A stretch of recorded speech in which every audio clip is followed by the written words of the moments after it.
Neste vídeo, vamos falar sobre o pavilhão Mourisco, que foi inaugurado em 1907 em frente à enseada de Botafogo, próximo ao Morro do Pasmado. Ou seja, quem olha de frente para o mar naquela época, quem olhasse de frente para o mar naquela época, veria este pavilhão do lado direito. Esse pavilhão mourisco era parte dos planos do prefeito Pereira Passos, assim como um pavilhão de regatas que foi construído também ali na enseada de Botafogo. Sobre o pavilhão de regatas falamos em outro vídeo. Então, tanto esse pavilhão mourisco como o pavilhão de regatas era para coroar o final da Avenida Beira-Mar, dentro daquele plano de melhorias que foi executado entre 1902 e 1906, durante a gestão do presidente Rodrigues Alves e do prefeito Pereira Passos. Entretanto, esse pavilhão mourisco ele só foi inaugurado em 1907, quando o prefeito já era o Marcelino de Souza Aguiar. O Marcelino de Souza Aguiar é aquele engenheiro arquiteto militar que projetou o Palácio Monroe e a Biblioteca Nacional. E para ter uma melhor compreensão da localização do antigo pavilhão mourisco, vejamos estas fotos tiradas do Praia Shopping de frente para a praia de Botafogo. Agora vamos olhar para a direita para ver onde situava-se o pavilhão. Veja esta outra foto. O pavilhão situava-se na área hoje ocupada pelo Centro Empresarial Mourisco. Então, no local foi construído este centro empresarial em estilo pós-moderno. Neste local já existiram também instalações do Clube Botafogo Futebol e Regatas, inicialmente no local do rink de patinação. Portanto, é difícil saber a área exata, tendo em mão somente fotos. E aqui podemos ver que se o pavilhão existisse, ele estaria do lado do túnel do Pasmado. Agora, comparamos uma foto da Avenida Beira-Mar em Botafogo com uma imagem atual, com aterros posteriores. Podemos ver que outra grande porção de aterro foi feita na enseada de Botafogo e a faixa de areia foi restaurada. Pode-se notar também que mais vias de rodagem foram criadas. Como podemos perceber, esse palácio possui um estilo exótico que não é comum à arquitetura do Ocidente, essa arquitetura que a gente está acostumado a ver. Então, dentro daquele contexto da época do ecletismo, as pessoas fantasiavam. E existia no Rio, por exemplo, uma loja na Avenida Central, depois chamada Rio Branco, se chamava, se não me engano, Loja Persa, uma coisa assim. Eu vou colocar a foto ou uma pintura desse edifício para a gente ver. E um outro exemplo dessa arquitetura também em estilo que poderia ser chamado de mourisco, muitas pessoas dizem isso, seria o Instituto de Manguinhos, do Oswaldo Cruz, né? Então vocês vão ver algumas semelhanças aí. Qual que era a proposta da época? Era criar diversão, uma arquitetura espetáculo, bonita, que chamasse atenção. E o Pereira Passos, nesse plano dele, esse edifício seria um café-concerto. Café-concerto seria um local onde existem mesas e shows. Qual que seria um teatro ou café-concerto no Rio de Janeiro? O Teatro Rival, que tem no centro do Rio de Janeiro. Ali tem o palco com várias mesinhas, com 4 cadeiras ali, dependendo da configuração. Um outro exemplo de café-concerto moderno seria o antigo Canecão. E um dos mais antigos cafés-concerto do mundo, ou que eles chamam de teatro de variedades, seria o Moulin Rouge, na França. Somente para se situar, por exemplo, outro exemplo de interiores em termos de arquitetura eclética no Teatro Municipal seria o Salão Assírio, que durante anos abrigou um restaurante, mas que atualmente me parece que está fechado. Este exemplo do Salão Assírio é só para evidenciar que a arquitetura eclética muitas vezes enveredava por outros estilos que não têm nada a ver com a arquitetura do Ocidente. O projeto deste pavilhão ficou por conta do arquiteto Alfredo Barnier. Embora este pavilhão tenha sido projetado para ser um café-concerto, ele nunca desempenhou a função de uma casa de espetáculo, mas atingiu grande sucesso como bar e restaurante durante um certo período de tempo, não muito longo. Ou seja, a elite carioca e de Botafogo que frequentava este salão. Vamos descrever este palácio.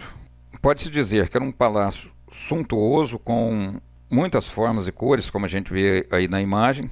Ele possuía 5 cúpulas. Essas cúpulas eram douradas e avistadas de longe. Obviamente que naquela época não existiam esses prédios altíssimos, construções altas, e era uma construção chamativa. Era chamada arquitetura espetáculo, com influência das escolas de belas artes da França. Nós podemos ver, analisando esta construção, que ela ficava num plano elevado. Só que, ao invés de ter os clássicos porões embaixo dos edifícios, como Biblioteca Nacional, Palácio Monroe, na parte de baixo ficava a cozinha do restaurante e do bar. Na parte de cima, ao redor, havia um patamar com um gradil onde havia inúmeras mesinhas e na parte de dentro, fechada, o restaurante. A fachada principal desse pavilhão se voltava para o mar.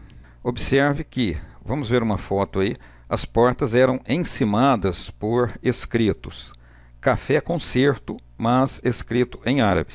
Como eu disse, a cozinha ficava no primeiro piso, né, no térreo, e o acesso ao restaurante era alcançado por 2 escadas metálicas nas laterais em ferro fundido.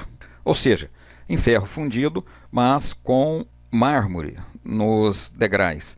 Se vocês forem no edifício do antigo Supremo Tribunal Federal, que fica na Cinelândia, vocês vão ver esse tipo de escadaria. Estes elementos de ferro fundido eram um sinônimo de modernismo e avanço tecnológico. No interior desse edifício havia um grande salão e com 4 gabinetes, torres, né, com 4 torres de cada lado. Essas torres eram hexagonais, como a gente vê na imagem, e com alguns vitrais. Observe que era uma cúpula enorme no centro e 4 cúpulas de cada lado, que ficava acima dessas torres. Talvez nessas fotos não dê para ver muito bem, mas todas as portas e todas as janelas eram envidraçadas. Vamos tentar ver na imagem que na parte de fora, ao ar livre, naquele deck que circunda o salão central ao ar livre, existia inúmeras mesinhas que se estendiam ao redor deste pavilhão, onde eram servidos sorvetes, cerejas, chás. O pavilhão também contava com uma pequena construção anexa, onde havia um teatro de marionetes.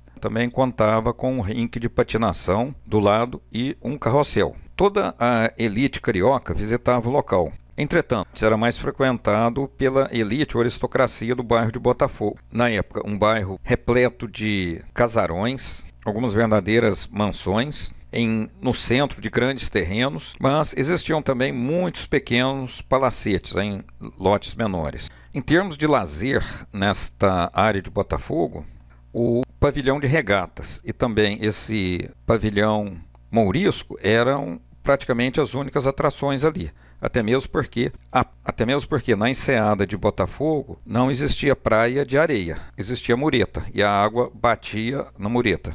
O sucesso desse pavilhão como restaurante e bar foi fogo de palha. Dizem que em 1911, 4 anos depois de sua pomposa inauguração, a pouca movimentação imperava no local. Em 1915, o pavilhão mourisco já estava sem uso. Ao que parece, passou a ser usado para eventos de associações beneficentes, tipo para um evento, um salão de festa, algo assim. Acredita-se que o esvaziamento do mourisco se deveu ao rápido desenvolvimento de Copacabana e Leme, onde surgiram outras atrações. E também porque ali havia praia e começaram a surgir restaurantes também de frente para o mar, talvez até um pouco mais descontraídos. Aquele ali era bastante solene, né? Até por uma foto que a gente viu aí.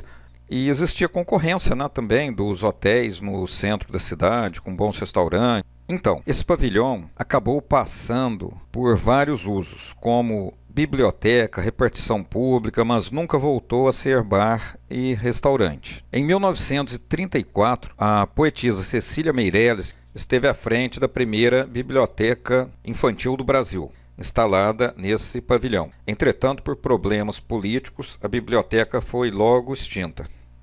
Enfim, como não poderia deixar de ser, aquele edifício era bastante chamativo e ele se tornou até um ponto de referência na cidade. Existiam linhas de ônibus com ponto final no Mourisco. Por exemplo, na placa do ônibus aparecia do ponto tal ao Mourisco. Em março de 1950, o pavilhão foi demolido.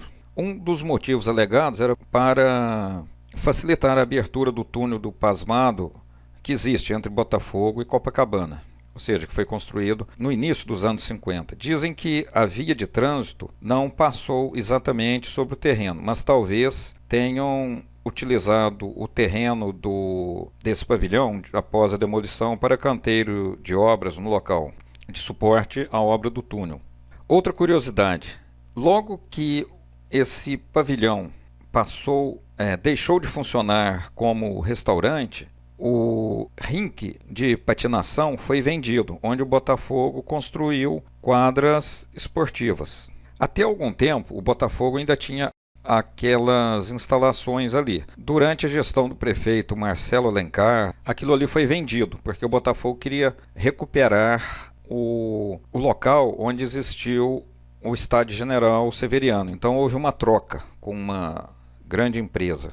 Enfim, talvez após 43 anos de existência, com o mundo andando na velocidade da luz, inúmeras novidades já haviam surgido e esse pavilhão acabou ficando abandonado e acabou demolido sem chamar a atenção e sem protestos. Bom, isso aí era uma edificação exótica e realmente foi mal aproveitada, né? Teria sido interessante, imaginem se esse pavilhão tivesse sido levado para uma outra praça nessa época, ou depois levassem, quando o aterro foi construído, para o aterro do Flamengo. Aquilo ali poderia ser um restaurante interessante, um local de festas, né? Mas com relação à mentalidade da época, isso aí não era possível. Mas vamos imaginar que este pavilhão tivesse sido trasladado posteriormente para o Parque do Flamengo e que hoje em dia tivesse uma iluminação muito bacana de neon, que ele mudasse de cor. Vocês já imaginaram como que ficariam? Então, eu vou fazer uma brincadeira aqui só simulando isto. Mas eu devo dizer que na época que ele existiu, logo depois de sua construção, ele era iluminado à noite. Mas nessa época não existiam essas luzes de neon que poderiam dar um show fantástico nessa exótica construção.